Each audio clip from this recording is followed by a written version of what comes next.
All right, we're back. Let's see if we can try this again. It keeps kicking me off. I guess it doesn't want me to do walking in my shoes from up here. Um, but anyway, so I'm mission driven today to get this played and get this out. But we are part of a mission for them. We are mission driven. It is very important that we understand being their mission. So it's just one of those things that has to happen. I'm hoping everybody comes back on now that we've started a new live. So I can give you a second to get on. There we go. So we are mission driven. That's what we were talking about, is that they are totally mission driven and we are their mission. You have to understand that we become their mission. So let's just take a few steps back. So they go into basic training and they are trained. Everything is about the mission. It's about that they have an objective, and everything they do is about completing that objective. So they learn that from the very beginning. And that is what they are trained to do over and over and over again in their mind, is to meet that objective, that mission. And it goes on, and it's just the way that it is. It's just the way that it works for them to be mission driven. So they learn to work together. They learn to assess damage. They learn to assess potential threats. That's all of what they do from basic training on. So now that they've completed basic training and they have their MOS and they're out in a combat situation, they then go through and they say they have a mission that they're going to accomplish. They go into a briefing and they're told, hey, this is the objective. This is what we have to do. These are potential threats that we've seen through recon. Well, now they look again at every possible thing that can go wrong. It drove me crazy. I'm going to tell you right now, I went completely nuts because Carl gets into this mission. There's sometimes that we'll try to have a conversation and he's like in outer space somewhere. And it's not that he's not paying attention to me or intentionally trying not to pay attention to me. It's that whatever I have told him we're going to accomplish, he looks for every single potential threat. Every potential threat. And that goes on and on and on over and over again in his head. So he always has that going on. So like even going something simple like going to town or going to the grocery store or going somewhere, you can do that and it works and we can go there with our veterans. The problem becomes if I tell him, hey, look, we're going to go to Walmart and we're going to go to Kroger and we're going to go here. If I add that third place or that fourth place and I start to do that and I do that over and over again, it throws him off and you can see his whole demeanor change because he is not in his head mentally prepared for that threat, for that potential threat that could happen. You know, when we pull into Walmart to the parking lot, he notices everything.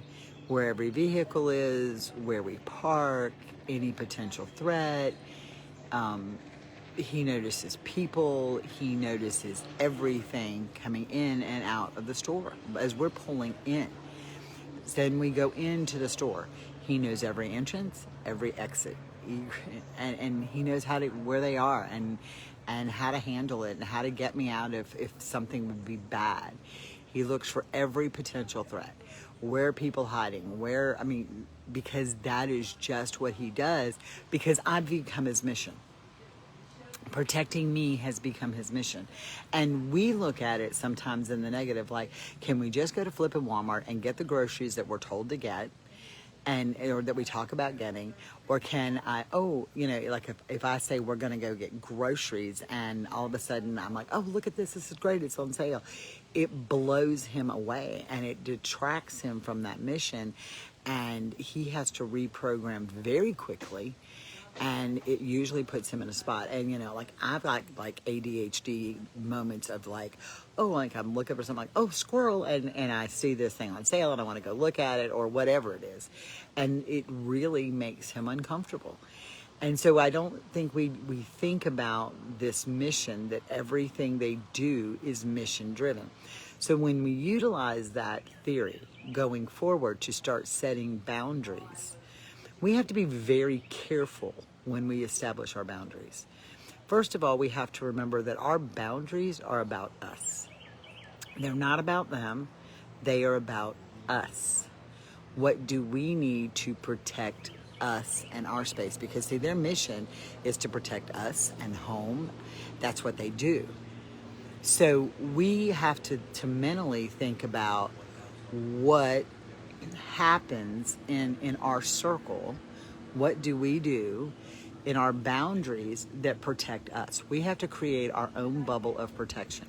So our boundaries are not about dictating law to them. It's about what we will and will not allow in our bubble that keeps us safe, mentally safe. That's what boundaries are. They're not about dictating a change to them. They're about dictating a change and protecting us. So, use the Walmart theory again. We're now in Walmart. So we go down an aisle and there's somebody at one end of the aisle, and then all of a sudden somebody comes in behind us and we are trapped in that aisle. Okay? In his mind, we are trapped in that aisle. And there's not an entrance and there's not an exit, and it totally puts him in a place. Well, when we start thinking about it in that aspect, that you've got people on both sides of you and you're trapped, then that's what goes on in his mind. That is everything that goes on in his mind. So it hits him in a space. It puts him in a bad mood. And it may not show up initially, but it's just something that he thinks about. And then he carries it home with him, and he thinks about every potential threat that could have gone wrong, and that he wasn't protecting me from the situation. And so that mission is driven in everything they do. But the bottom line is he creates a bubble of protection around me that I may or may not ask for in his own weird way. But I have to be able to have a bubble of protection. Ooh, girl, I've taken a 4-year-old to Walmart. It's never good. I have to have a bubble of protection around me, or I will go mentally insane. And I think as spouses and partners and caregivers, whatever term you want to use, if we don't learn to create our own bubble of protection, what do we do to protect ourselves mentally? We are creating a huge problem. I did 17 rights that I posted last night. There are 17 rights that we all have, like